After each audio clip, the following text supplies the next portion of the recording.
আপনি কি ভেবেছেন আপনার নামাজ দিয়ে আপনি জান্নাতে যাবেন? আপনি তাহাজ্জুদ গুজার, সেজদা দিতে দিতে কপালে দাগ ফেলেছেন, এটা আপনারা জান্নাতে নেবে না। আপনি এলাকার সবচেয়ে বড় হাতেম তাই দানশীল, এই দানের ভরসায় বসে আছেন। কুশ্চিন কালো ভাব।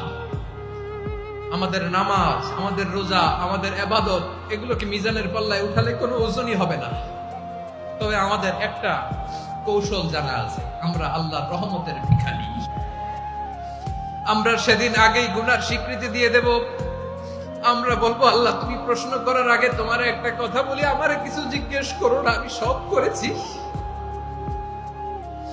এমন কোন পাপ নাই যে পাপ আমারে দিয়ে হয় নাই। তোমার রহমত দিয়ে তুমি জান্নাতে পাঠাবা, তোমার দয়ায় জান্নাতে যেতে চাই, আমল দিয়ে না। পারবেন বলতে? কিয়ামতের দিন আমরা বলবো, আল্লাহ আমার আমল দিয়ে জান্নাত চাই না, আমি তোমার দয়া দিয়ে জান্নাত চাই। তোমার দয়া ছাড়া আমার কোনো উপায় নাই।